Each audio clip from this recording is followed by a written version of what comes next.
Queridos irmãos, a paz do Senhor Jesus, estamos começando o seu programa Escola Bíblica Dominical. Obrigado por sua companhia. Você que nos acompanha através do canal 14 em Recife, região metropolitana, e pelas repetidoras em todo o estado de Pernambuco. Também pelo canal no YouTube, Rede Brasil Oficial, e pelo Spotify da Rede Brasil. Que Deus abençoe você e toda a sua família através desta programação. Hoje estudaremos a 10ª lição com o tema A Ceia do Senhor, a segunda ordenança da Igreja. E para comentar esta lição, contamos com a presença do evangelista Alessandro Barreto. Pai do Senhor, irmão Alessandro. Pastor Nando Jackson, a paz do Senhor Jesus. Do evangelista Sóstenes Pereira. Pai do Senhor, irmão Sóstenes. A paz do Senhor, pastor Nando Jackson. E do auxiliar e professor irmão Jonas Santana. Pai do Senhor, irmão Jonas. Pai do Senhor, pastor Nando Jackson. Nesta lição estudaremos sobre a Santa Ceia do Senhor. Veremos o seu propósito de acordo com a Bíblia Sagrada. Faremos uma exposição da doutrina bíblica da Ceia do Senhor e suas implicações históricas. E, por fim, veremos sua natureza e seu modo bíblico de celebrar. Evangelista Alessandro, o senhor poderia ler o texto áureo desta semana, por favor? Pois não, pastor. Diz assim o texto áureo. Porque todas as vezes que comerdes este pão e beberdes este cálice, anunciais a morte do Senhor até que venha. Primeira carta de Paulo aos Coríntios, capítulo 11, versículo 26. Evangelista Sóstenes, o senhor poderia ler, por favor, a verdade prática? Sim, senhor pastor. A verdade prática nos diz: a ceia do Senhor, como uma ordenança, celebra a comunhão do crente com o Senhor ressuscitado. Irmão Jonas, o senhor poderia ler, por favor, os objetivos da lição desta semana? Sim, senhor pastor. Essa lição tem 3 objetivos. O primeiro, apresentar a natureza da ceia do Senhor na tradição cristã, mostrar o propósito da ceia do Senhor e, terceiro e último, refletir a respeito do modo de celebração da ceia do Senhor. A leitura bíblica em classe da lição de hoje está em 1 Coríntios, capítulo 11, versículos 17 ao 34. Acompanhe conosco. Nisto, porém, que vou dizer-vos, não vos louvo, porquanto vos ajuntais, não para melhor, senão para pior.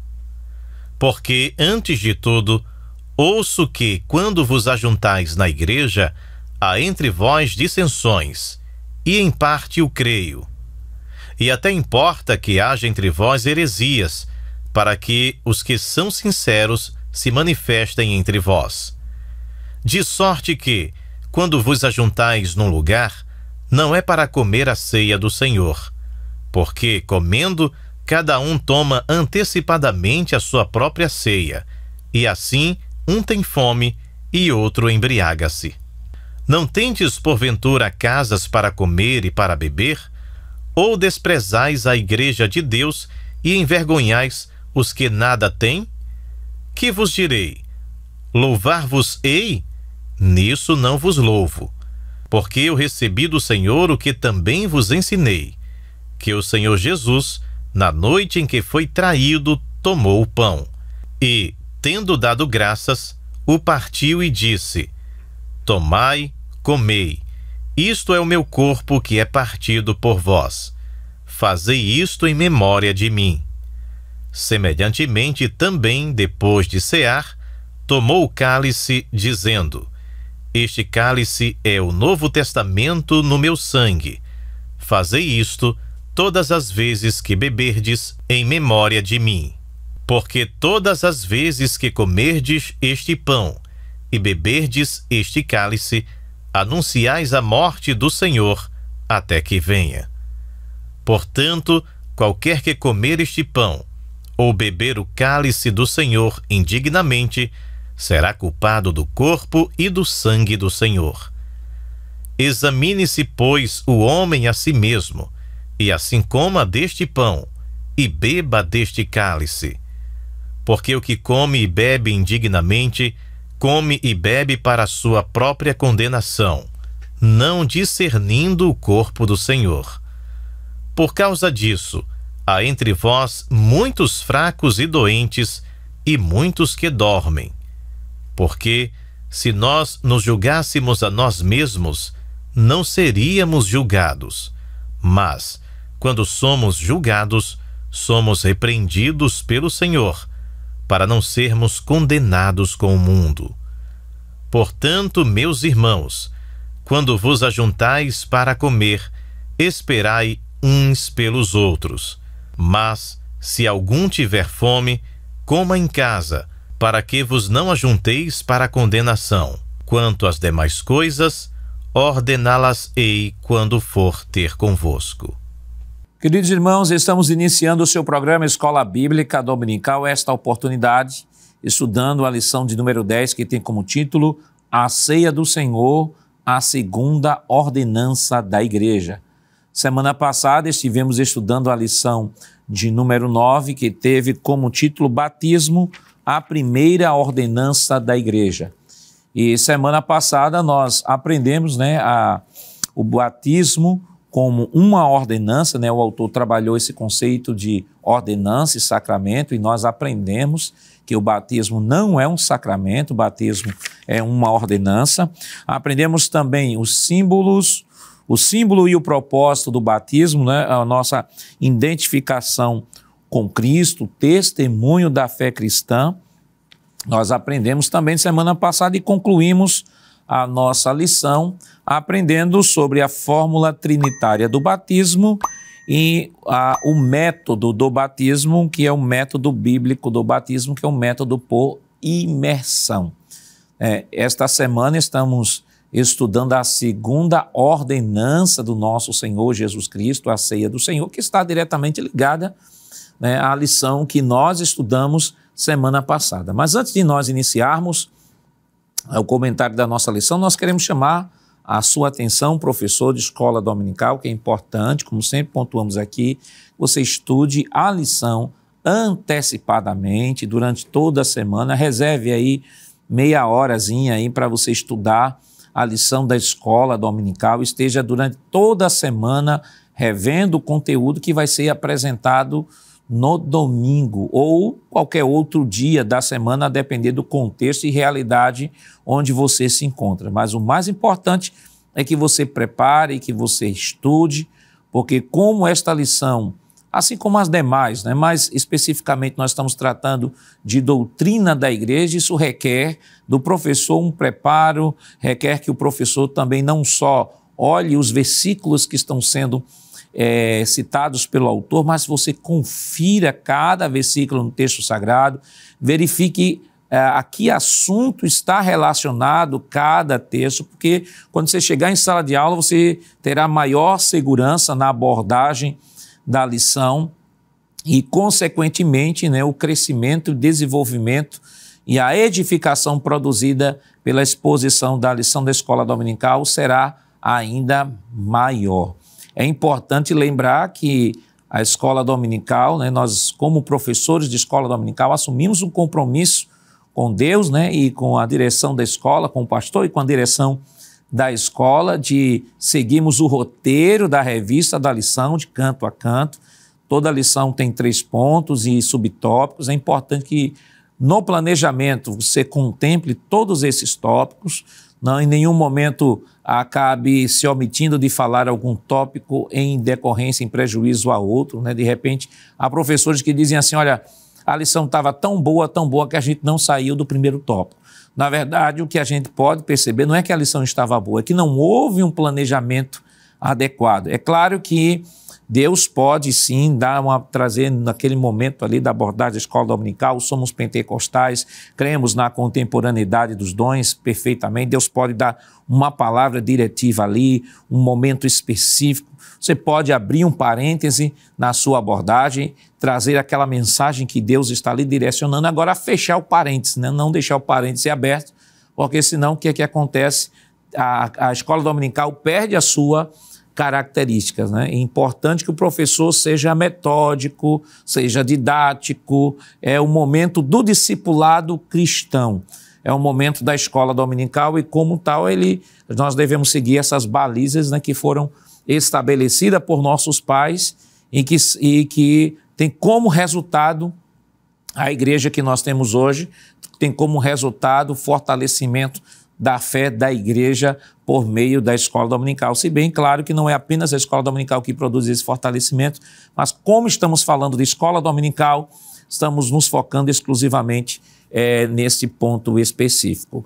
Evangelista Alessandro, hoje nós temos lição 10, a ceia do Senhor, a segunda ordenança da igreja, e aqui nós temos um mapa, chamamos de mapa mental, né, que é um esboço dos tópicos da nossa lição. Nós temos aí a natureza da ceia do Senhor na tradição cristã, tradição romana, tradição protestante, pentecostal, o propósito da ceia do Senhor, celebrar a expiação, proclamar a segunda vinda de Cristo, celebrar a comunhão cristã. E o modo de celebração da ceia do Senhor, celebração reverente e celebração festiva. Então, é importante que o professor, né, tire um print aqui da tela. De repente, se quiser, pode até imprimir ou copiar no quadro, né, que muitos professores utilizam quadro na exposição de sua lição. Isso facilita muito, sobretudo até para aqueles irmãos que, às vezes, por uma situação ou outra, não conseguiram adquirir a revista de escola dominical, mas acabam compreendendo o desenvolvimento lógico do assunto que estará sendo tratado pelo professor da classe. Perfeito, pastor. Esse quadro, ele auxilia bastante porque ele traz, de certa forma, um resumo, né? E um norte por onde o professor vai iniciar, por onde ele vai caminhar e onde ele deve chegar, não é? Se cada professor tiver essa preocupação de fazer esse print, como o senhor falou, ele não vai fugir do assunto, porque é muito comum, como o senhor disse, a priori, às vezes a gente, por um ponto ou outro, terminar se afastando do ponto central da lição, e esse mapa certamente vai ser de grande valia, pastor. Então é importante, evangelista Sóstenes, que o professor, né, já que tem um mapa mental, e aí printando isso, colocando em sala de aula, então o aluno ele vai estar de olho aí que os pontos sejam devidamente respeitados de canto a canto da lição. É sim, pastor. Com certeza, no aspecto didático, né, vai ser bastante importante, porque ele vai sabendo o roteiro de onde ele saiu, o ponto de partida e aonde ele deve chegar. Então ele vai saber justamente por onde está andando. Irmão Jonas? O bom do mapa mental, pastor, que não isenta o professor de utilizar a lição. É um roteiro que ele vai ter que utilizar quando ele vê, por exemplo, a natureza da Santa Ceia na tradição cristã, por mais que do outro lado tenha ali tradição romana, tradição protestante, tradição pentecostal, isso serve para ele como guia, mas ele precisa da lição da escola dominical para colocar o conteúdo. Eu comparo o mapa mental como sendo um esqueleto, quer dizer, o esqueleto está aí, mas a carne quem coloca, os nervos quem coloca é o professor, né? E o Espírito Santo é quem dá a graça na hora. E é importante que, além de estudar, né, o professor também tenha a sua lição ou a sua aula lastreada aí por uma vida de consagração, de oração. A oração é um elemento essencial em toda atividade na igreja, e muito mais no momento do ensino, porque é na hora do ensino, né, que o Espírito Santo é o nosso professor por excelência, estará nos guiando, nos orientando, abrindo não só a mente dos alunos para compreenderem as Escrituras, mas dando sabedoria ao professor para uma melhor abordagem, né, e absorção do conteúdo pelos seus alunos. Então, eu queria chamar a próxima tela.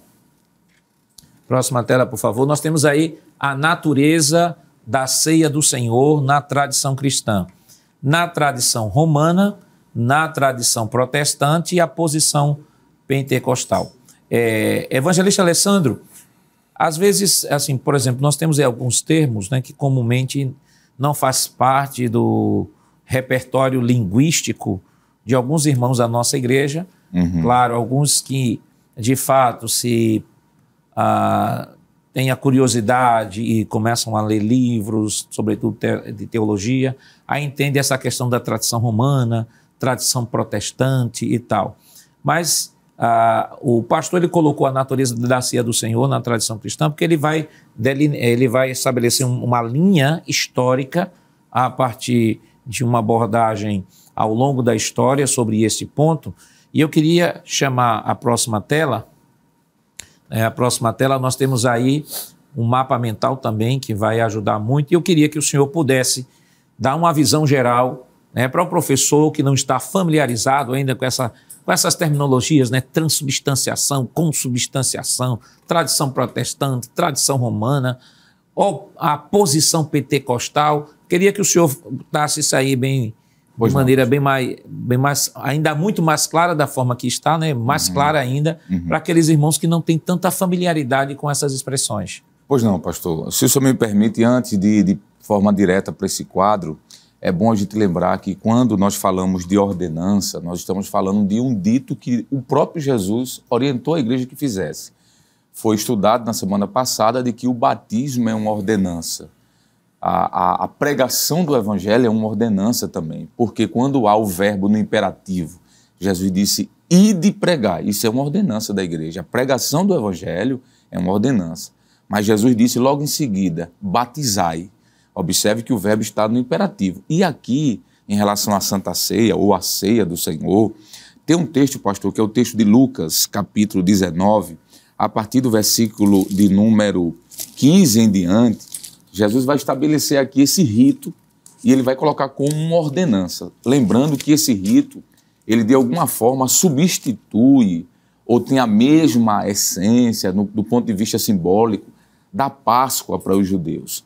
Versículo 15 diz assim, e disse-lhe Jesus, desejei muito comer convosco esta Páscoa, antes que padeça, porque vos digo que não a comerei, mas até que aquela se cumpra no reino de Deus. Aí ele diz, e tomando o cálice, havendo dado graças, disse, tomai e repartiu entre vós.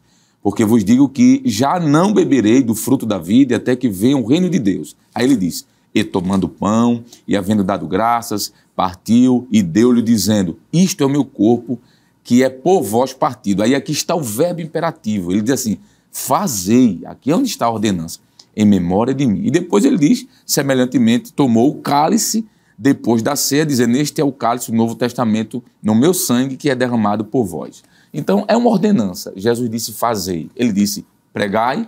Ele disse, batizai, mas ele disse, fazei. Então, a ceia é uma ordenança.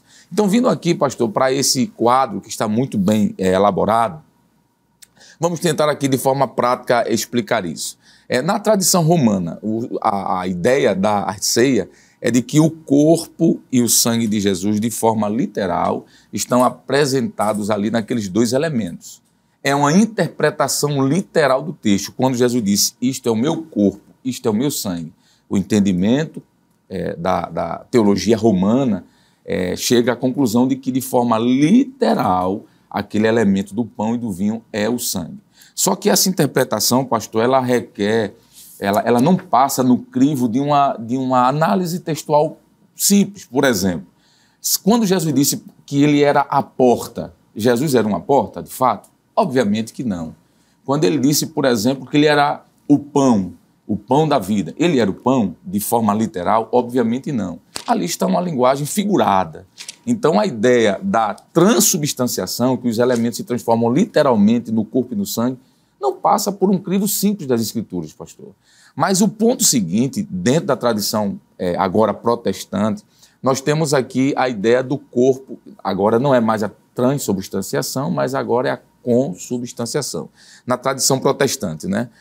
O pão e o sangue se tornam ou se convertem ali no corpo e no sangue de Cristo. Eu diria que essa visão, pastor, que cabe muito dentro da visão luterana, inclusive está na lição, é muito semelhante à visão anterior que nós como falamos, que é a visão romana, a visão da teologia romana. Enquanto a romana diz que ali se transforma literalmente, a luterana diz que não se transforma literalmente, mas o corpo e o sangue está presente na ceia. É uma visão um pouco, digamos assim, menos literal, seria semi-literal. Eu faria essa divisão, pastor, para ficar claro. A teologia romana é uma interpretação literal, que não passa no crivo de uma hermenêutica simples. A visão luterana seria uma semi-literalidade. Não é o corpo, os elementos não se transformam, não se convertem, mas estão presentes. Dentro dessa visão, pastor, dessa subdivisão, nós temos uma posição que a gente entende que é a posição que a visão pentecostal se aproxima e de que é o que nós entendemos, inclusive está na declaração de fé, é de que o corpo nem se transforma, o vinho nem se transforma no corpo, nem o sangue se transforma, o vinho não se transforma no sangue, nem estão presentes. É a ideia simplesmente de um símbolo, de um memorial. Inclusive, o próprio Jesus disse, fazer isso em memória. A própria expressão memória, que vem aqui da expressão grega anamnesis, quer dizer algo que traz a lembrança. Então, a própria expressão anamnesis não é nem se transformar, nem ser próximo, é apenas lembrar. Então, a posição pentecostal, como está na lição, diz que o corpo e o sangue são simbolizados. É um memorial do corpo e do sangue de Jesus. É como se Jesus, como diz o próprio texto, estivesse de forma simbólica e, por que não dizer, como diz a própria lição aqui, fazendo-se presente de maneira espiritual, pastor, e não de maneira física. Então, eu acredito que essa seria uma rápida visão desse quadro, pastor. O senhor fala sobre a tradição cristã, que é a compreensão literal. Eu lembro que aquele autor Carnes, né, da História do Cristianismo, ele fala que no início da história da igreja, os cristãos, eles eram acusados de promover a antropofagia, né? Isso. De comer, porque os acusadores da fé cristã diziam o seguinte, como os cristãos, como as crianças, elas eram abandonadas se tivessem no Império Romano, se tivessem deformações, essas coisas, elas eram abandonadas, e os cristãos recolhiam estas crianças para cuidar, daí a origem do orfanato, né, que é de origem cristã, recolhiam essas crianças para protegerem, e a ceia dos cristãos, que é a ceia, Santa Ceia, eram realizadas às escondidas, por quê? Porque a fé cristã era uma religião ilícita, ou seja, não podia ser praticada.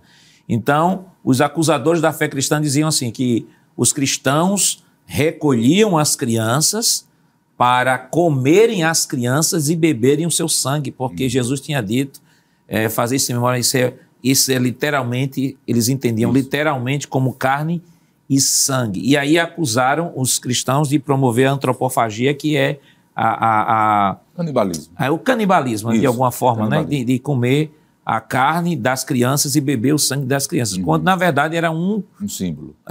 Quando, na verdade, isso era mais uma das tantas acusações que faziam a fé cristã para tentar desconstruir. Isso, e o autor citado, Carnes, ele diz que quem criou, pastor, essa calúnia contra a igreja foi um filósofo grego inimigo do cristianismo chamado de Celso. Inclusive, há historiadores do segundo século, como, por exemplo, Orígenes e também Tertuliano, que vão escrever contra Celso. O Orígenes escreveu um livro chamado Contra Celsos, que foi um documento apresentado para o governo romano dizendo que aquilo era uma calúnia e de que na ceia não estavam comendo de fato, literalmente, o corpo e bebendo o sangue das crianças, mas era apenas um símbolo. Então veja que essa interpretação de ser algo literal é algo que surge, pastor, dentro de um ambiente caluniador, não é? Alguém que estava tentando difamar aos irmãos do primeiro século e criou essa ideia, quando na realidade não passa no crivo nem histórico, nem muito menos bíblico. Ministro, mesmo sendo apresentado aí essa posição pentecostal, né, que o evangelista Alessandro já pontuou perfeitamente, mas ainda hoje existe, por incrível que pareça, embora seja uma delimitação histórica, a tradição romana, a tradição protestante é a nossa posição hoje, mas esta visão da tradição protestante e essa visão da tradição romana ainda persistem hoje ainda em nossos dias. Pastor, é interessante nós percebermos que na construção histórica existem duas dimensões importantes de princípios que são necessários ser observados. A história ela se dá de forma linear e também de forma cíclica. E isto nos faz entender o seguinte, o que foi pontuado pelo evangelista Alessandro de uma forma muito clara e objetiva são os imperativos nos sinóticos. Tomai, comei, como também fazer isto em memória de mim. Então perceba-se que a orientação bíblica é de que seria de fato uma ordenança para ser seguida. Tanto é que o apóstolo Paulo, na primeira carta aos Coríntios, no capítulo de número 11 e o versículo de número 23, ele diz, porque eu recebi. E aqui o que recebi, este termo no original, fala-se de que ele havia recebido algo que foi transmitido, e muitos acreditam que essa inclinação se dá de forma oral. Ele recebeu de forma oral orientações para que se desse continuidade. Tanto é que no versículo 26 ele diz o seguinte, todas as vezes que comerdes este pão e beberdes este cálice. Então perceba que havia uma continuidade na igreja para se fazer isto. A gente observa em Atos também, capítulo de número 20, Atos dos Apóstolos, capítulo de número 20, o verso de número 7, diz assim: no primeiro dia da semana, ajuntando-se os discípulos para partir o pão. Então percebe-se aqui que havia uma continuidade na igreja. Agora, infelizmente, como já foi dito aqui, em algum ponto da história, a igreja ela foi acusada de praticar canibalismo. Isto se decorreu também num período, conforme a própria citação do livro do Cristianismo, a história do cristianismo através dos séculos, de L. Keynes, que ele mostra ali que a igreja foi até acusada de ateísmo, porque ela não tinha a presença de uma imagem, de uma escultura. Então, a história vai nos mostrar que a igreja sofreu diversas situações e acusações. E aí, até as interpretações se equivocaram, a ponto de haver a própria substanciação, onde se acreditava na literalidade. Quando a reforma ocorreu, foi-se pontuado de que, de fato, seria um memorial. Entretanto, nos dias atuais, existem algumas pessoas que, por falta de compreensão das Escrituras e uma clareza no texto apresentado, eles não fazem como um memorial.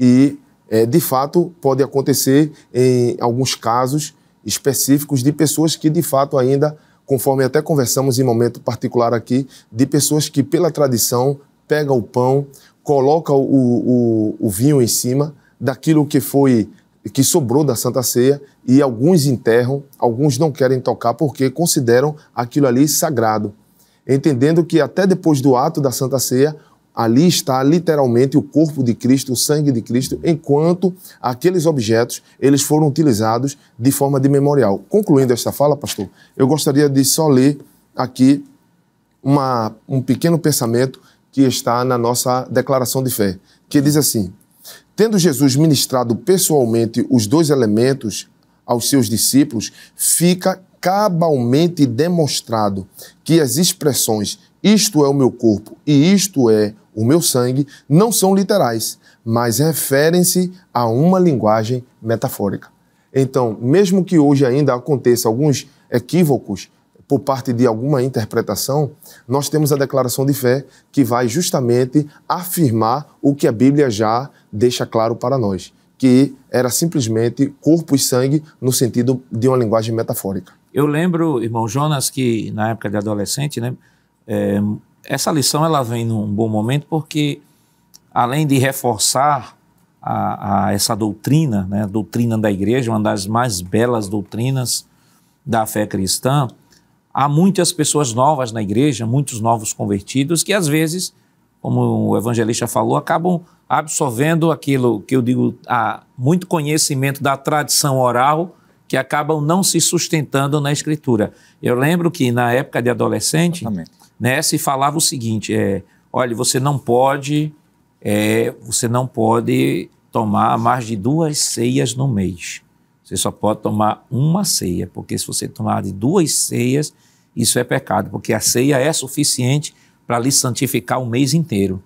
Então você não pode tomar 2 ceias. E eu tomava, assim, participava umas 4 vezes, que era o tempo central, era acampamento, a congregação que fazia parte, era Alto dos Coqueiros, e ia também para a ceia de Córrego do Abacaxi, e às vezes para Águas Compridas. Quer dizer, eu ceava 5 vezes no mês, né? Se criou essa coisa. Uma outra situação que foi criada na época era a questão dessa sacralidade literal, né, do corpo e do sangue, né? Tanto que alguns lá atrás, né, faziam questão de que os pães que sobraram da ceia, eles tinham que ser enterrados, né, porque está se referindo literalmente ao corpo, e o vinho tinha que ser derramado porque era o sangue de Jesus e tinha um local específico para fazer isso.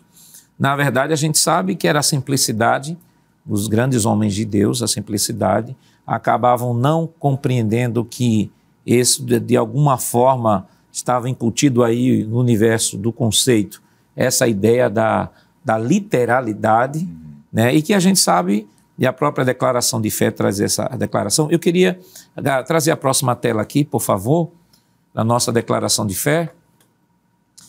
Próxima tela, por favor. E eu queria, irmão Jonas, que o senhor pudesse ler. Nós temos 2 telas sobre a declaração de fé, porque nós estaremos embasando, né? Estamos embasando aquilo que nós estamos falando, não só nas Escrituras, que também não houve uma orientação de Cristo com relação ao destino do pão e dos elementos ali, não houve, né? Então foi criada uma tradição que não fez uma leitura correta na interpretação do texto. Então eu queria que o senhor pudesse ler o que está na nossa declaração de fé. Nós temos também uma outra tela, eu queria que o senhor lesse, explicasse, depois a outra ler e explicar também. Pois bem, pastor. Nossa declaração de fé diz o seguinte: cremos, professamos e ensinamos que a ceia do Senhor é o rito da comunhão e ilustra a continuação da vida espiritual. Tal ordenança foi instituída diretamente pelo Senhor Jesus após a refeição da Páscoa na companhia de seus discípulos. Jesus tomou o pão e, abençoando, o partiu e deu a seus discípulos e disse: tomai, comei, isto é o meu corpo. E tomando o cálice e dando graças, deu-los dizendo: bebei dele todos, porque isto é o meu sangue, o sangue do Novo Testamento, que é derramado por muito para a remissão dos pecados. Mateus capítulo 26, versículo 26 até o versículo 28. Desde então a igreja vem celebrando esse memorial e proclamando a nova aliança. Esse novo concerto, entre aspas, é cumprimento das promessas divinas desde o Antigo Testamento, sendo o próprio Jesus, o Cordeiro de Deus, que tira o pecado do mundo, e a nossa Páscoa, porque Cristo, nossa Páscoa, foi sacrificado por nós, está registrado no primeiro livro de Coríntios, capítulo 5, versículo de número 7. Da declaração de fé, tem vários pontos para serem destacados, mas a palavra memorial é uma que fica muito forte nesse momento aqui. E me permita, pastor, só relembrando o que o senhor estava comentando antes, falando sobre a questão do pão da ceia, que tinha que ser enterrado, se faziam no passado, hoje se faz em alguns locais, mas mais por ignorância. Quando eu digo ignorância, não é que a pessoa seja rude, mas sim por falta de conhecimento, porque a tradição ela é mais cômoda. É muito mais fácil ir para a tradição porque me isenta de ler e isenta de refletir também. Esse é o problema da tradição. Mas outra coisa também importante que se fazia era ir de branco para a Santa Ceia, né? Não somente as velas, mas tinha gente que terno especificamente para aquilo. É a questão da tradição. Agora, quando você vai fazer uma análise do texto, aí a gente vê a questão do memorial em si, como os irmãos já bem comentaram lá atrás. Quer dizer, o pão não transforma-se, né? A tradição romana, a coisa é tão forte que até a hóstia, ela não pode ser mastigada, ela tem que ser derretida na boca. Aquilo se reflete constantemente, aquilo é como se fosse o corpo de Cristo. E quando se enterra, se imagina também. Mas o que é que o texto bíblico diz? Mateus capítulo 26, do versículo 26 a 28, diz: um memorial, ou seja, é um símbolo. Mas é símbolo e memorial do quê? A gente pode acrescentar aqui. Por exemplo, no momento da Santa Ceia, é um símbolo de perdão. Na Santa Ceia, o símbolo de gratidão. É um símbolo também que isso pode ser destrinchado de adoração e um símbolo também da anunciação da volta de Cristo. Quer dizer, a gente pode colocar no símbolo aí, esse símbolo está carregado de informações bíblicos teológicas que refletem a esperança cristã que nós temos, pastor. Eu queria chamar a próxima tela para a gente fechar esse tópico. Eu queria que o senhor lesse novamente aí. Pronto. Essa solenidade é o rito contínuo da igreja visível, instituído como memorial da morte de Jesus até a sua vinda, porque todas as vezes que comerdes este pão e beberdes este cálice, anunciais a morte do Senhor até que venha. 1 Coríntios capítulo 11, versículo 26. A expressão todas as vezes remete à continuidade. Temos aqui o passado, a morte de Jesus, o presente, a nossa comunhão com Ele e com os irmãos, e o futuro, a sua volta. Entendemos que se trata de uma solenidade de bênção e de comunhão para os crentes. Ela é ministrada a todos os crentes em Jesus, batizados em águas e em plena comunhão com a igreja. Disso tudo aqui para destacar para o professor da escola dominical a palavra solenidade. O que é a Santa Ceia? É uma solenidade. Solenidade vai ser comentado também como sendo um ato festivo. O que é que se deve-se mencionar também, ela é administrada aos crentes salvos em Cristo. Vou usar a palavra que foi muito utilizada logo na primeira lição do pastor José Gonçalves, né? Aos crentes regenerados, né?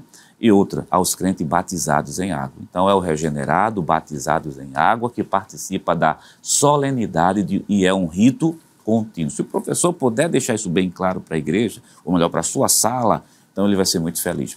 Evangelista Sócio, o senhor citou aí na declaração de fé o capítulo específico sobre a Santa Ceia aí. É o capítulo de número 13, que está na página de número 131. Pronto, capítulo de número 13, importante que o professor leve a sua declaração de fé para a sala de aula, leia a sua declaração de fé em sala de aula para mostrar que o seu ensinamento está em plena harmonia com o que nós acreditamos ao longo da história. Claro, o fundamento sempre será o texto bíblico. O texto bíblico é o texto que se sobrepõe a tudo. E claro que a nossa declaração de fé está elaborada a partir do texto bíblico, é a interpretação autorizada do texto bíblico. Então, importante que você leve a sua declaração de fé, estimule os seus alunos a terem a sua declaração de fé, que é importante que todos estejamos familiarizados com aquilo que a igreja acredita. Um outro ponto, antes de irmos para o intervalo, outro ponto que vale destacar é o seguinte: quando nós estamos falando da tradição dos nossos pais, né, o irmão Jonas citou até aqui, né, os irmãos que iam de branco, né, na igreja que eu fazia parte, né, acampamento, os irmãos ali, era bonito ver aqui os irmãos de branco, né, nós não estamos em nenhum momento valorando ou tecendo alguma crítica a isso, não, era bonito, muito bonito, o povo chegava, todo mundo de joelho na Santa Ceia, e quando o dirigente chegava e todo mundo levantava, de fato era uma celebração mesmo. Claro que essa atitude é uma atitude que está circunscrita a um momento histórico, a um momento específico. Hoje as nossas igrejas, pelas transformações que não são ruins, né, que é a transformação social que isso impõe, na verdade não há essa compreensão ainda, pode ser que algumas igrejas ainda não tenham. O fato de fazerem isso não estão pecando, o fato dos outros também não fazerem também não estão pecando, porque isso não é doutrina, isso está na periferia da fé, né? Isso não é ponto fundamental da fé cristã, mas o mais importante de tudo isso é que nós estamos vivendo momentos em que precisamos estar familiarizados com as doutrinas da nossa fé, o que é que de fato acreditamos, para que, compreendida esta doutrina, possamos viver de fato uma genuína fé cristã baseada nos fundamentos escriturísticos. E, pastor, é interessante pontuar, me permita contribuir, dizendo que existia também um valor comunicado nessa vestimenta, porque muitos irmãos naquela época, e possivelmente muitos deles estão nos assistindo agora, eles, quando vestiam a roupa branca, estavam falando de pureza, de santidade, de simplicidade. Então, a comunicação que era dada naquela vestimenta, ela tinha também um valor simbólico, cultural, daquilo que se entendia das Escrituras. Então, na Santa Ceia, eu estaria vestindo desta forma, representando como a minha vida está pautada diante de Deus. E é representando as vestes limpas, né? Exatamente. Diante de Deus. Claro que se ainda hoje houver algum irmão ou irmã, que eu acredito que existam, que ainda mantém essa tradição de ir de branco à ceia, continue fazendo isso. Se você diz, não, pastor, eu não vejo nenhuma relevância, não tem problema. Agora, se você que não vê nenhuma relevância nisso, não critique o irmão que vai de branco. Exatamente. O irmão que vai de branco, não critique o irmão que não vai de branco. Porque quem vai de branco para o Senhor vai para a ceia, e quem não vai de branco também para o Senhor vai para a ceia, e ambos o fazem para a glória de Deus. Não saia daí, nós estaremos voltando rapidinho depois do nosso intervalo. Voltamos já.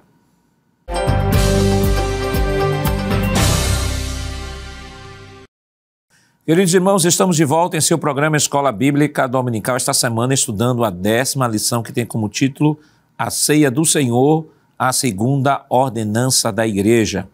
No bloco anterior, nós comentamos o primeiro tópico de nossa lição, onde falamos sobre a natureza da ceia do Senhor na tradição cristã, mostramos qual é o posicionamento da Igreja, Assembleia de Deus em nosso país, e aí o autor coloca como, com o título de A Posição Pentecostal. Citamos aqui que esta posição ela está devidamente transcrita em nossa declaração de fé. Citamos a nossa declaração de fé, falamos aqui, comentamos um pouco, né, sobre algumas tradições que foram criadas, né, ao longo dessa história e que hoje, pela própria declaração de fé, né, a própria posição oficial da Igreja com relação ao tema, já faz com que essas tradições elas caduquem, porque de fato já não conseguem mais se sustentar. Então é por isso que nós pontuamos aqui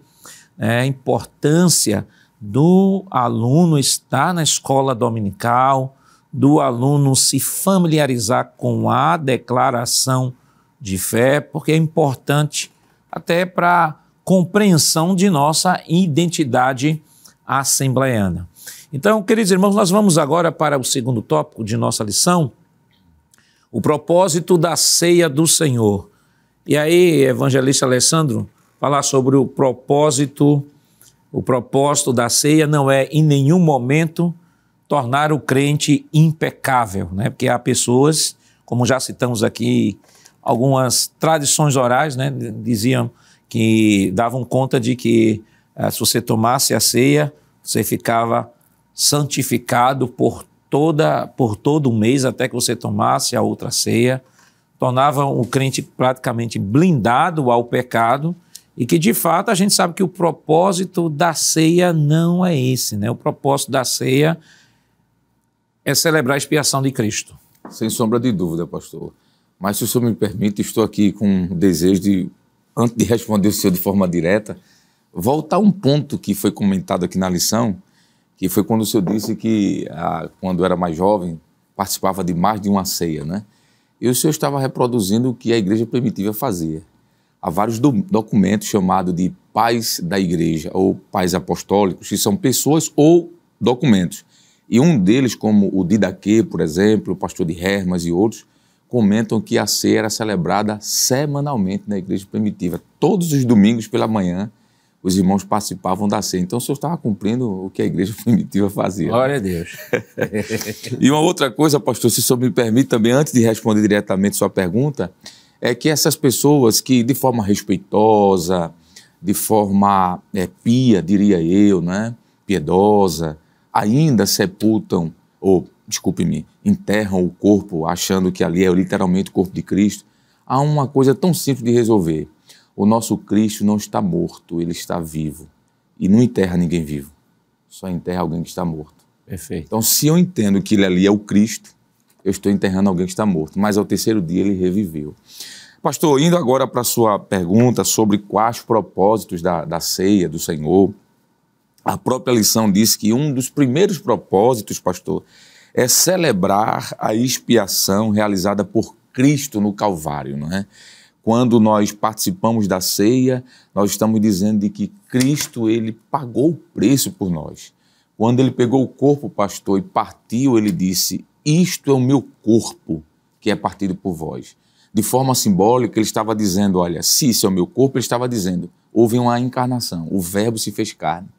E segundo, por que ele se fez carne sendo Deus? Porque esse corpo precisava ser sacrificado. Então, um dos principais motivos de celebrar a ceia é isso, dizer que por intermédio da morte de Cristo na cruz, nós fomos justificados, como diz Paulo aos Coríntios, no capítulo 2, versículo 21. Eu não vou comentar os outros dois pontos, pastor, porque eu acredito que os companheiros aqui certamente poderão falar, mas eu elenquei aqui, se o senhor me permite, só dizer os versículos. Foi um rápido rascunho que nós fizemos para uma mensagem Santa Ceia. Quais os propósitos da ceia? Primeiro, a ceia é um mandamento, a gente já viu, 1 Coríntios 11, 24. Segundo, é um memorial, a gente já viu, capítulo 11, versículo 25. Ela profetiza, como já vai ser falado aqui mais à frente, a volta de Cristo. O Senhor disse, até que venha. Então, é uma forma profética de dizer, olha, nós estamos aguardando essa bendita data. Mas a ceia também é um lugar de autoexame, porque Paulo diz no capítulo 11, versículo 25, que a cada um se autoexamine, né? E reflita. A ceia é um momento exclusivo do Senhor, porque lá em 1 Coríntios 10, 21, Paulo disse que a ceia era do Senhor. É um momento de discernimento espiritual, capítulo 11, versículo 29, de refletir, de pensar. É um momento também de receber as bênçãos. Eu gosto desse texto, pastor. 1 Coríntios 10 e 16, Paulo diz que o cálice é o cálice da bênção do Senhor. Eu costumo dizer que a ceia é um local de recebermos as bênçãos do Senhor. É um lugar de gratidão, o professor já falou sobre isso, capítulo 11, versículo 24, quando diz, e tendo dado graças. Não é? É um lugar de agradecer a Deus. É um local também de devoção, porque Mateus 26 e 30 diz que eles cantaram ao Senhor, eles adoraram o Senhor. E, por fim, é um lugar onde há um alimento espiritual, mesmo que simbólico. Nós estamos participando da ceia. O próprio nome diz, ceia é uma janta, não é, pastor? E na janta a gente alimenta a carne, mas na ceia a gente, de alguma forma, pastor, estamos alimentando a nossa alma em forma de koinonia, de comunhão. Até o próprio nome ceia do Senhor era também chamado de a festa do Senhor, né? É o momento de repartir o pão. Inclusive, quando você pega um pão e reparte para várias pessoas, tem um simbolismo, né? A koinonia, temos tudo em comum, né? Estamos repartindo aquilo que o Senhor nos deu. Eu queria chamar a próxima tela, por favor. Aqui nós temos aí, Evangelista Sóstenes, um mapa mental, né, que é a síntese aí desse tópico. Nós temos aí celebrar a expiação, aponta para o Calvário, né, e o evangelista trouxe ainda, acrescentou mais outras bênçãos decorrentes aí da ceia, mas eu queria que o senhor pudesse dar uma lida aí no segundo tópico e comentar. Pois não, pastor. Então vemos aqui que o segundo tópico fala de proclamar a segunda vinda de Cristo. E isto aponta para o futuro, a vinda de Cristo, conforme 1 Coríntios 11 e 26.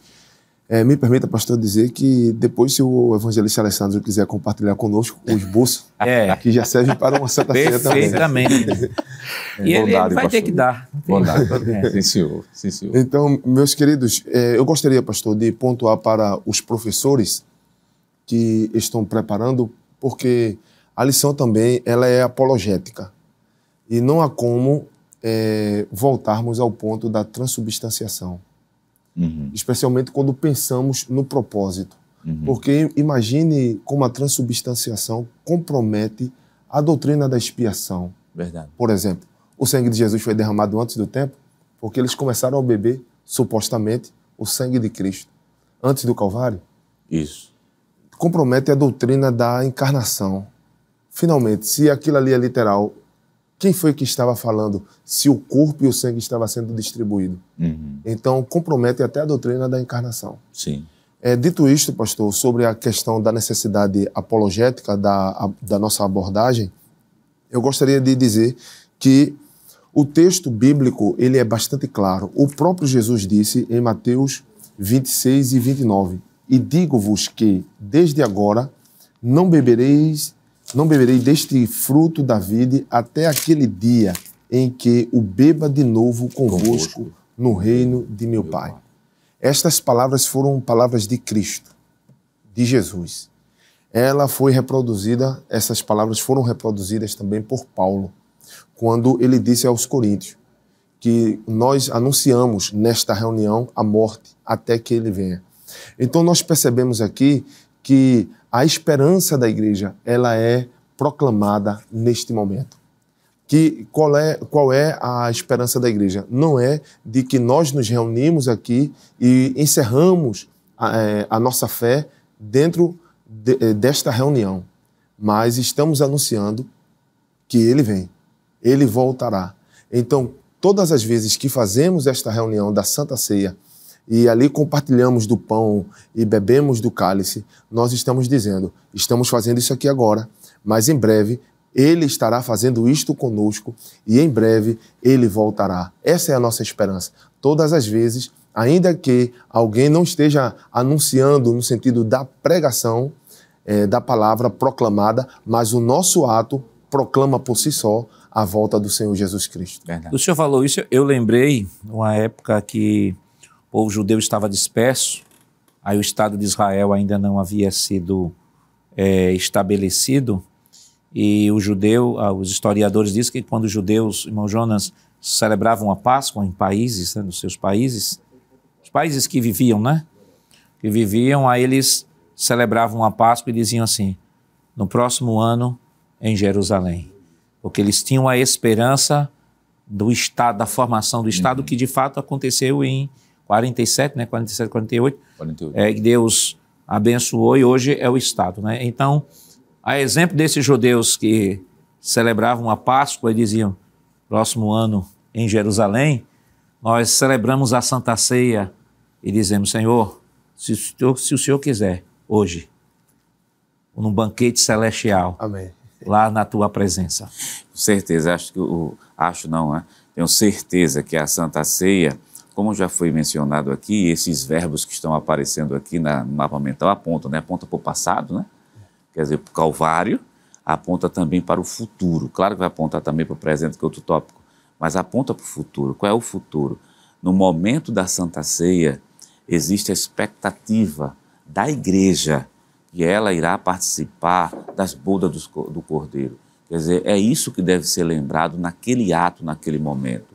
Um Cristo que morreu por nós, um Cristo que nos tornou filhos de Deus, que nós temos irmãos, mas que um dia estaremos juntos. É por isso que o ato da Santa Ceia é um ato tão solene, sempre ele irá apontar para o futuro. Um dia estaremos todos juntos, com a presença visível de Cristo e pessoal de Cristo. E vale destacar que já foi dito aqui que ele é uma reunião solene, é uma celebração, é um rito, e traz memorial, uma ilustração espiritual, e que é uma celebração não de pessoas perfeitas, mas uma celebração de pecadores regenerados e que estão celebrando, evangelista Alessandro, entre tantas coisas, celebrando a grande misericórdia de Deus, o amor de Deus, que é um texto, uma palavrazinha que eu acho fantástica nesse texto de Paulo, que é o texto que embasa a nossa lição, que é quando Paulo diz que na noite em que foi traído, tomou um pão. Isso fala de amor, de graça, de misericórdia, um amor incomensurável. Porque Paulo fez questão, né? Na noite em que foi traído, tomou o pão. Então, essa em que foi traído mostra que esse ato não ofuscou o propósito maior, tampouco o seu amor em se doar pela humanidade e resgatar a humanidade dos seus pecados. Sem sombra de dúvida, pastor, o momento da ceia é um momento de gratidão a Deus pela demonstração da sua graça, da sua misericórdia.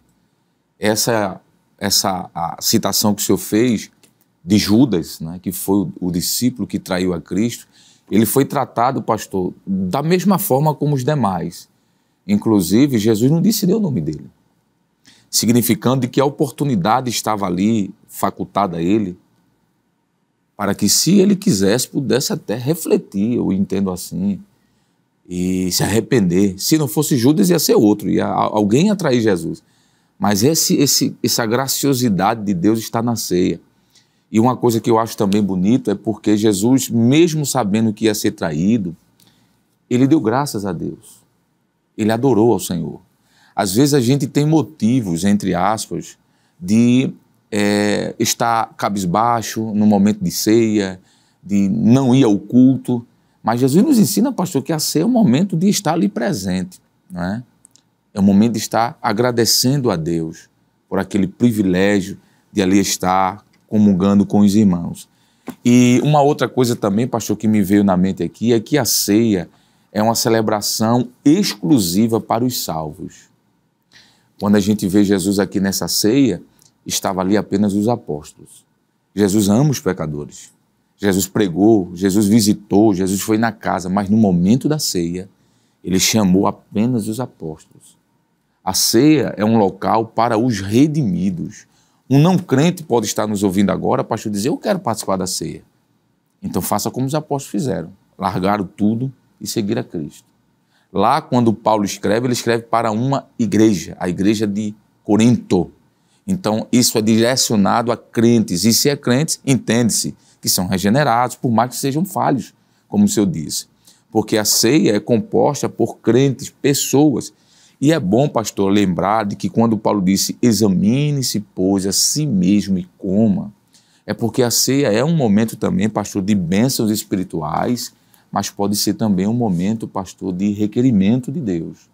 Por isso que o apóstolo Paulo, na primeira carta aos Coríntios, veja o que é que diz no capítulo 10, verso 16 e 17, ele diz assim, porventura o cálice de bênção, veja que a ceia é um lugar de bênção, o cálice de bênção que abençoamos não é a comunhão do sangue de Cristo, e o pão que partimos não é porventura a comunhão do corpo de Cristo, porque nós, sendo muitos, somos um só pão e um só corpo. Veja que Paulo diz que até o crente é pão.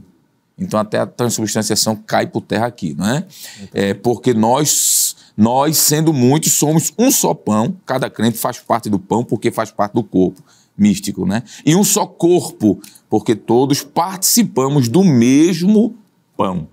Então veja, pastor, se é um cálice de bênção, pode ser um cálice de maldição também. E onde é que está escrito isso, evangelista? Primeira carta de Paulo aos Coríntios, capítulo 11, versículo 27. Portanto, qualquer que comer este pão, é o mesmo pão, pastor. Este pão, ou beber este cálice, é o mesmo cálice. Aí diz assim, olha, cálice do Senhor, então tem um dono, não é meu, não é seu, é do Senhor. Aí ele diz assim, ó, indignamente. Aí ele fala o seguinte, isso aqui é foda, será culpado do corpo e do sangue. Então, primeiro, a ceia é para os crentes, mas é um lugar de autoexame. Se houver necessidade, por que aqui Paulo diz será culpado? Paulo está fazendo uma referência aqui, pastor, a Judas. Isso aqui é uma referência direta ao que Judas fez. O culpado direto pela traição, pela morte, pelo sacrifício, aquela traição que foi feita ali foi Judas. Aí é como se Paulo fizesse uma comparação. Não fique no lugar de Judas, saia daí. É um lugar de misericórdia, é um lugar de reconciliação. Por isso que nós entendemos que é um lugar de graça também, pastor. Então, só revisando, celebrar a expiação aponta para o Calvário, para o passado. Isso. Proclamar a segunda vinda de Cristo aponta para o futuro. E celebrar a comunhão cristã aponta para o presente, que fala de serviço e comunhão. Comunhão, é esse texto que o senhor falou aí, 1 Coríntios 10. Isso, pastor. Capítulo 10, verso 16 e 17. Versículo 16 e 17 é um texto que pode ser acrescentado aí a essa referência. Pode. E serviço porque Paulo diz, anunciais a morte do Senhor até que venha. Então está falando do serviço cristão, da proclamação do Evangelho. Mas qual o modo de celebração da ceia do Senhor? Isso nós estaremos comentando depois do nosso rápido intervalo. Voltamos já.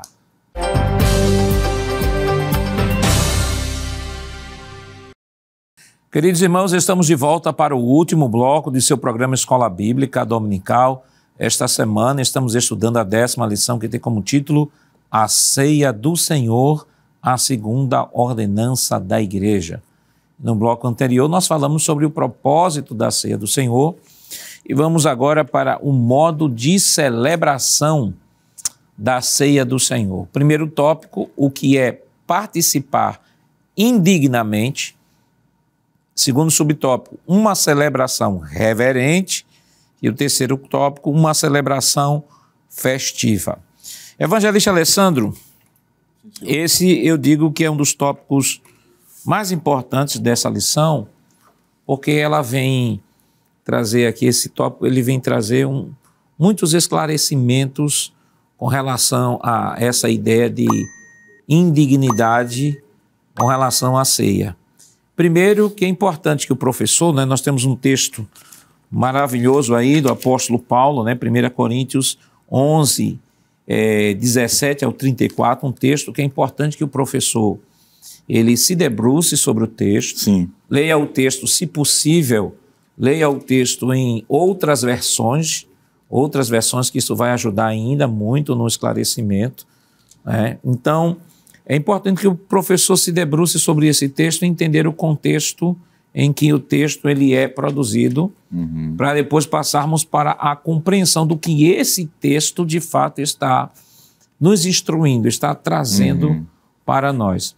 Então, a compreensão, principalmente desse primeiro subtópico, ela é essencial para esta lição, sobretudo por conta daquilo que nós já comentamos em outros blocos anteriores, decorrência de algumas tradições orais que foram criadas ao longo da história, né? Nós, por exemplo, eu lembro ainda que jovem, que se dizia, olha, quando está se aproximando do asseio, você tem que fazer de tudo para não pecar. Se aproximando da ceia. E a gente sabe que pela doutrina que nós já estudamos aqui, Escola Dominical, Doutrina do Pecado, todos nós somos pecadores, pecamos não só por ações, né? Pecamos por palavras e pecamos também por pensamento. Então a nossa identidade, a nossa condição de pecado, ela é inerente ao ser humano, mesmo sendo regenerados, mas somos pecadores regenerados. Sim. Nossa natureza ainda é de pecado, buscamos a santificação, que é, na verdade, o amadurecimento desta relação contínua com Deus e que deve ser nutrida todos os dias, mas entendemos perfeitamente que o nosso corpo é corruptível. Paulo deixa isso claro, que o arrebatamento da igreja, entre tantas benesses que o arrebatamento ele vai promover um corpo revestido de incorruptibilidade e um corpo revestido de imortalidade. Se vai se revestir de incorruptibilidade, logo, revestido de imortalidade é consequência, porque a Bíblia diz que o salário do pecado é a morte. Então, o que justifica, vamos assim dizer, a existência da morte é justamente o pecado. Então, vamos objetivamente. Então, na minha época se dizia assim, não, olha, você tem que fazer de tudo para não pecar. E se você pecar, até uma mentirinha que você disser, isso já torna você indigno de participar da Santa Ceia. Entre tantas coisas, né? Por exemplo, com relação às irmãs, né, que eram casadas, aí diz que não poderiam naquela semana coabitarem com seus esposos ou manterem relações íntimas com seus esposos. Só podia ser uma semana antes e uma semana depois. Uma semana antes da ceia não podia, uma semana depois da ceia também não podia. Em alguns lugares dizia que era o mês todo, né, que era o mês todo. E quer dizer, se era o mês todo, imagine a situação, o problema trágico na família que isso causava, porque a gente sabe que a mulher casada cuida das coisas do marido. Sim. E que o corpo dela não pertence a ela, pertence ao marido, o corpo do marido não pertence ao marido, pertence a ela. Então é uma quebra desse princípio. Então, mas vamos lá, o que é participar indignamente? Eu queria chamar a próxima tela aí, por favor. Pois não. Eu achei interessante. Nós temos aí o que é participar indignamente, e o autor, ele mostra que essa palavra indignamente é um advérbio no grego, né? E ele diz que advérbio, ele aí classifica aí advérbio a maneira ou modo de como se faz alguma coisa. Aí eu queria que o senhor comentasse, por favor. Pois não, pastor. Antes de mais nada, é bom dizermos de que a Bíblia, como a gente sempre tem aprendido, ela se auto-interpreta. A Bíblia é o maior manual de interpretar a si próprio, né? Quando o senhor falou, por exemplo, pastor, antes de responder diretamente a sua pergunta sobre o casal, se o senhor me permite falar sobre isso rapidamente, porque eu acho que isso é importante. Essa ideia, pastor, talvez tenha surgido do homem não coabitar com a esposa no momento da ceia porque isso se constitui um pecado, de uma má interpretação, possivelmente, de um texto do Antigo Testamento, onde diz que o sacerdote deveria abster-se da mulher enquanto estivesse no exercício sacerdotal, sobretudo o sumo sacerdote. Mas isso não tem nenhuma conotação no Novo Testamento. Pelo contrário, o apóstolo São Paulo, escrevendo aos Coríntios mesmo, ele diz que o homem deve-se, em comum acordo com a esposa, abster-se do coito, do ato sexual, no momento de consagração ao Senhor, mas não em ceia, não é? Então, porque se eu disser que isso é pecado, eu vou dizer que o que a Bíblia ensina é contraditório, já que a união sexual foi estabelecida pelo próprio Deus dentro do casamento. E um outro detalhe, nesse contexto é para um propósito especial. Específico, pastor. Segundo, tem que ser em comum acordo. Com certeza. E ainda Paulo dá outra condição, não seja por muito tempo, exato, para que o diabo não pegue você para a vossa incontinência. Ou seja, aí entra aquele princípio paulino. Paulo diz assim, bom seria que o homem não tocasse na mulher, mas por conta da prostituição, o homem deve ter a sua própria mulher. Perfeito. Então, estando isso resolvido, vamos à frente. A ideia, quando Paulo diz ceiar indignamente, pastor, está no capítulo 10. O que é por que Paulo disse isso? Quando nós olhamos para o capítulo 10, que é o capítulo anterior ao capítulo 11, Paulo vai dizer o que estava acontecendo naquela igreja. Por exemplo, veja o que é que diz o versículo 17 do capítulo 11, corrijo, capítulo 11. Capítulo 11 diz assim, no versículo 17, nisto, porém, que vou dizer-vos, não vos louvo, veja o que é que Paulo está dizendo, porquanto vos ajuntais, não para melhor, senão para pior. Aí Paulo continua, porque antes de tudo ouço, que quando vos ajuntais na igreja, isso aqui é o contexto da ceia ainda, né?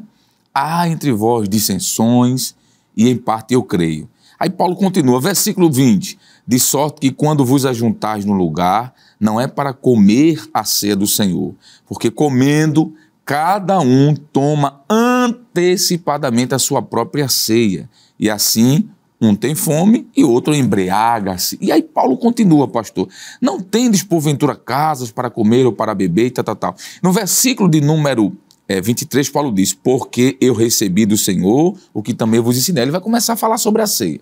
Então veja bem, o que estava acontecendo na igreja de Corinto, pastor?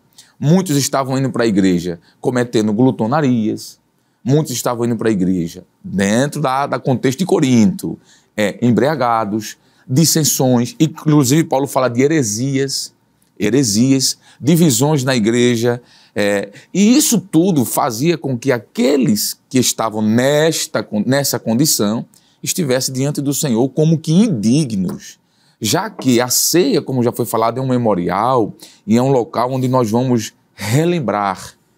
rememorar o que o Senhor fez por nós. E se o Senhor, pastor, ele morreu na cruz pelos pecados dos homens e o homem vai para aquele momento, aquele ritual em práticas pecaminosas, é como se estivesse dizendo o seguinte, pastor, veja bem, se Cristo morreu na cruz para pagar o preço do pecado, ele morreu para redimir o homem, e o homem vai para essa cerimônia, para este ritual, para este culto célebre, e vai de uma forma desconjuntada moralmente falando, pastor, é como se ele estivesse dizendo que o que Cristo fez não tem valor. É por isso é algo tão sério, que Paulo diz assim, olha, porque o que come e bebe indignamente, come e bebe para a sua própria condenação, não discernindo, não considerando, não levando em voga o corpo do Senhor. E ele diz assim, olha, por causa disso, há entre vós muitos fracos e muitos doentes e muitos que dormem. E dormir aqui é um eufemismo para morrer. Então, pastor, participar indignamente é não levar em consideração o sacrifício de Cristo pelos nossos pecados. É vituperar o sacrifício de Cristo, é desconsiderar, desrespeitar aquilo que ele fez em favor do homem perdido. Então, eu entendo, pastor, que essa forma indigna mostra desconsideração, desprezo por aquilo que Cristo fez. Por isso que o apóstolo Paulo diz, aqui é muito maravilhoso, porque se nós julgássemos a nós mesmos, não seríamos julgados, mas quando somos julgados, somos repreendidos pelo Senhor, para não, olha aqui a graça, o Senhor falou que ia ser um momento de graça, é verdade, para não que sermos condenados com o mundo, porque alguém que não está com a cobertura do sacrifício de Cristo, logo está em situação de condenação. Então é isso que o apóstolo Paulo fala, pastor. Então, isso está ligado ao ponto seguinte, que é uma celebração reverente, pastor. A reverência aqui não é só não ficar sentado, não glorificar de forma ordeira, evitar passear e andar, não. É reverência no sentido de prostração diante de Cristo por aquilo que ele fez. Eu acredito que isso está ligado. E o ponto final, que é a comunhão, a gente de alguma forma até já comentou sobre isso, pastor. Voltando aí nessa questão do indignamente, aí volta aquela mesma situação que já havíamos comentado no outro bloco. Pois não, pastor. Primeiro, que é uma celebração para pessoas regeneradas. Sim. Evangelista. Pessoas regeneradas. Segundo, Paulo, como o senhor já falou, o contexto, né, está falando dos crentes ali de Corinto, da maneira, até o autor até pontua aqui, da maneira como eles estavam participando da ceia do Senhor, Desordenada. desordenada, de maneira indisciplinada e irreverente. Isso. Aí alguns autores falam até no contexto da festa do amor, né, da festa ágape, né? A ágape é a festa do amor, em que eles estavam trazendo aquele contexto da festa do amor, que era de bebedeira, de comida, estavam transportando para dentro da ceia do Senhor, e Paulo diz, espera aí, bota o pé no freio, que a coisa não é assim não. Perfeito. Aqui deve haver reverência, como o senhor colocou, deve haver disciplina, deve haver reverência, e é um ato solene. É um ato solene, é um ritual que tem um sentido espiritual. Exato, exato.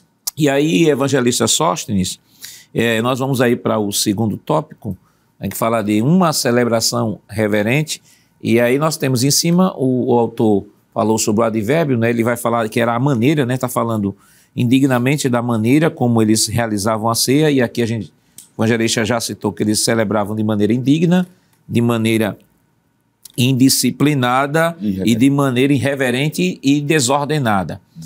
Só que aqui nesse segundo subtópico, uma celebração reverente, eu vou dar uma lida aqui que eu achei interessante, que o autor colocou, aí o senhor comenta.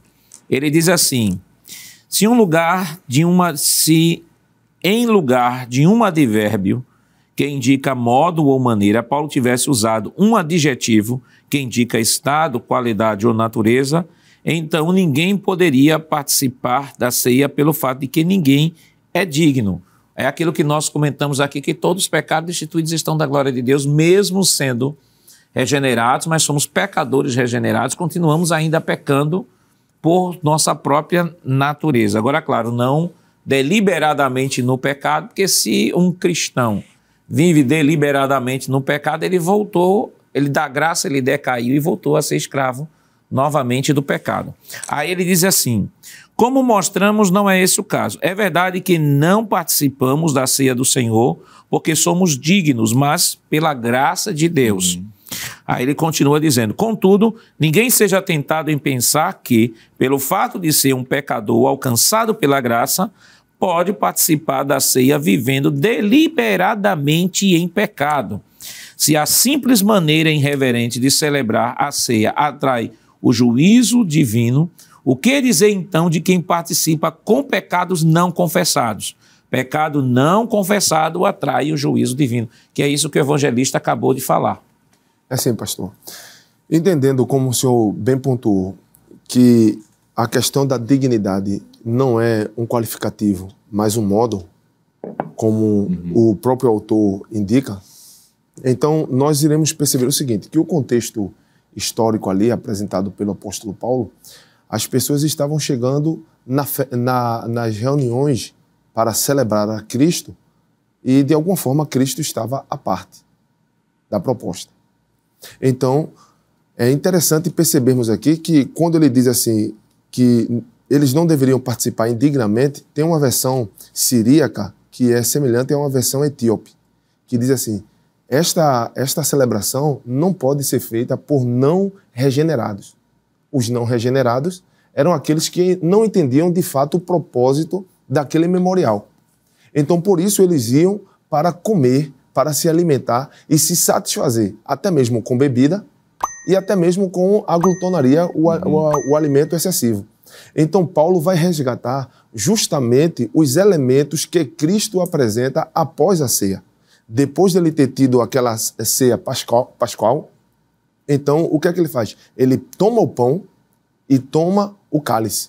E ali ele faz o simbolismo. Paulo, mais uma vez, vai à busca desses elementos e apresenta. Isso aqui deve ser feito reverentemente. E o que é que eu entendo aqui como sendo reverentemente? É justamente a compreensão objetiva do culto cristão. O culto cristão, ele deve ser feito de forma cristocêntrica, onde Cristo é o centro. É por isso que a ordenança, ela vem dizendo que fazer isto em memória de mim. Então, os atos de Cristo, a vida de Cristo, ela deve ser trazida em memória naquele momento. Obviamente, parece até redundância dizer que o culto cristão deve ser cristocêntrico. Mas eu acredito que não existe outro culto que é celebrado pela igreja onde essa centralidade ela é mais exposta. Pelos hinos que apresentamos, pela forma que adoramos, pela mensagem que é exposta. Então, a reverência está justamente nisso, porque alguns estavam indo ali para se alimentar, outros eram desprezados. Paulo critica isto aqui. E na mesma hora, Paulo, nós estamos aqui reunidos com um objetivo. E este objetivo é fazer isto em memória dele. Fazer isto porque ele morreu, porque ele ressuscitou e nós iremos nos encontrar com ele. Em breve momento, ele estará celebrando conosco mais uma vez. E aí Paulo vai fazer essa retomada para que a igreja entendesse esse objetivo. Isso aqui é para regenerados. Então, a dignidade estava justamente nesta compreensão de que nós estamos aqui não porque somos melhores do que outros, Perfeito. mas porque entendemos de fato que ele morreu, ele ressuscitou e fazemos isso anunciando que estaremos com ele em breve. Não, e o pior de tudo, irmão Jonas, é que Paulo deixa claro que a bagunça estava desordenada, porque no versículo de número... versículo de número 33, ele diz assim: assim, meus irmãos, quando vocês se reunirem para comer, esperem uns pelos outros. Versículo 34. Se alguém tem fome, que coma em casa, a fim de que vocês não se reúnam para o juízo, que é o que o evangelista Sóstenes trouxe aqui. Quer dizer, o negócio está tão desordenado que saía a centralidade de Cristo, se focava só no pão e na comida, os ricos comiam demais e os pobres não tinham de menos. Era uma gula terrível. Paulo disse assim, olha, a ceia não é um bacanal romano nem um bacanal grego, não. A ceia é uma celebração solene, é um rito que traz no seu entorno, na sua essência, um significado espiritual profundo, e que vocês pensem que aqui a ceia do Senhor e nada a ver tem com essas festas produzidas aí fora. Aqui tem princípios, e até Paulo colocou aqui um princípio ético. Ele diz assim, ó, quem tem fome, come em casa. Tá com fome? Então não venha para a ceia não, coma em casa e venha para a ceia para fazer da sua ceia uma ceia cristocêntrica, onde o elemento ele vai ser usado como símbolo, como já foi dito aqui, como memorial, que aponta para um princípio maior, que é justamente aquilo que nós já falamos sobre o propósito da ceia. Certeza. O senhor falando, pastor, lembrando de um autor bem conhecido entre nós, que é Stanley Orton, que ele escreveu o comentário a primeiro livro aos Coríntios, primeiro e segundo livro aos Coríntios, é um comentário de Stanley Orton, que quando ele chega justamente nesse capítulo 11, que ele detalha, quer dizer, o que está nas entrelinhas do texto, mostrando a desordem, como estava acontecendo, não somente na Santa Ceia, mas em Coríntio também. Aí ele começa a dizer que, como o senhor bem mencionou, na questão dos ricos, quer dizer, os ricos iam na frente, não ficavam nada para os pobres, quebrava o princípio da comunhão, que é uma referência para a Santa Ceia. Outra coisa também que acontecia muito, essa fome exagerada, né, que muitas vezes não tinha cara de culto, acabou-se o culto, tinha na verdade um ajuntamento de pessoas como se fosse uma festa nos moldes gregos. Aí esse capítulo 10 e o capítulo 11 é justamente quando o apóstolo Paulo diz assim, olha, os princípios que vão nortear a Santa Ceia, um deles é a reverência. Quer dizer, quando se fala de reverência, significa que o referencial principal daquele ambiente chama-se Cristo. Por isso que, como foi citado aqui pelo evangelista Sóstenes, a ceia ela é cristocêntrica, aponta para o passado, Cristo, aponta para o presente que ele fez por nós, Cristo, aponta para o futuro que nós estaremos também com Cristo. Quer dizer, Cristo vai ser o centro justamente. E o princípio básico dali é o princípio da reverência, princípio da adoração, e a reverência que se fala aqui é justamente esse reconhecimento daquilo que Cristo fez por nós. Quer dizer, se resgatou a reverência, resgata também a comunhão. Se resgata a comunhão, resgata também o amor que deve ter entre os irmãos. Outra, a Santa Ceia também, como é mostrado em outros comentários, são pessoas diferentes, de classes sociais diferentes, mas, no entanto, o pão e o vinho deixam todo mundo no mesmo nível, quer dizer, todos aqui são filhos de Deus. E vale mencionar, porque nós também temos pessoas que por um problema, como foi tratado na lição anterior, lição sobre batismo, né? Uma questão de documentação, uma situação específica, que ainda não pode participar da Santa Ceia, mas nem por isso ela é um crente de segunda categoria. Ela está numa condição que ainda não pode, mas vai para o mesmo céu que a gente. Aí é só esperar o tempo e Deus vai abrir uma porta, Deus vai fazer alguma coisa e essa pessoa também pode estar um dia na Santa Ceia com a gente. E uma coisa que precisa ser reforçado, né, que a ceia ela deve ser celebrada de maneira reverente, né? Essa reverência ela deve existir. O autor pontua aqui que se alguém tiver em pecado, né, pecado não confessado, é importante que confesse, né, para ter saúde espiritual. Verdade. A celebração da ceia não é, como já dizemos aqui, a celebração de pessoas realizada por pessoas perfeitas, por pessoas imperfeitas, pessoas pecadoras que estão se esforçando para manterem comunhão com Deus. Entretanto, aquele que por uma situação acabou se entregando ao pecado, acabou falhando, tendo uma falha na sua vida espiritual, precisa, de fato, né, buscar uma ajuda, buscar uma orientação de um presbítero da igreja ou buscar uma orientação no seu pastor para que sua vida possa obter saúde espiritual a partir da observação dos princípios das Escrituras. Evangelista Alessandro, nosso tempo já foi embora. Eu queria que o senhor rapidamente pudesse nos dizer, trazer uma orientação aqui aos professores que estão nos acompanhando. Pois não, pastor. Eu acredito que é um momento oportuno para dizer que a Santa Ceia, além de ser um ambiente de bênçãos espirituais, porque, como nós dissemos, é um memorial do que Cristo fez por nós, tudo aquilo que está no livro de Isaías 53, diz que o Senhor Jesus, ele foi ferido pelas nossas transgressões. Isso nós nos lembramos na ceia. Diz que ele foi moído, diz que ele foi, de alguma forma, oprimido, versículo número 7. Diz que aquele cordeiro que não abriu a boca, ele, além de ser oprimido, ele foi colocado em um estado de miserabilidade, não por causa dele, mas por causa de nós. Então a Santa Ceia, pastor, é um lugar de bênçãos espirituais. Mas eu quero terminar dizendo que a Santa Ceia também, pastor, é um lugar de bênçãos físicas. Porque o mesmo Isaías que fala que ele foi moído pelas nossas transgressões, que ele foi sacrificado pelos nossos pecados, o versículo 4 diz assim, pastor: verdadeiramente ele tomou sobre si as nossas enfermidades e as nossas dores levou sobre si. É o que está em Mateus capítulo 8, versículo 17, quando Jesus vai na casa da sogra de Pedro e diz assim: para que se cumprisse o que fora dito pelo profeta Isaías, que diz: ele, Jesus, tomou sobre si as nossas enfermidades e levou as nossas doenças. Eu creio, pastor, que a Santa Ceia é um lugar de curas físicas. Eu aprendi dos nossos pais, dos decanos desta igreja, de que o crente que participa da ceia, ele está envolvido nas bênçãos espirituais, como, por exemplo, a salvação das nossas almas, a purificação dos nossos pecados está sendo relembrado ali, mas ele também está sendo ali alcançado por bênçãos físicas. Você que está nos ouvindo nesse momento, creia que nesse momento pode cumprir-se isso. Ele levou sobre si as nossas enfermidades. Então, quando eu como aquele pão e lembro o que ele fez, eu estou lembrando: Senhor, essa enfermidade tu já levaste. Então, eu creio que a ceia é um lugar de bênção física também. Ministro Sóstenes.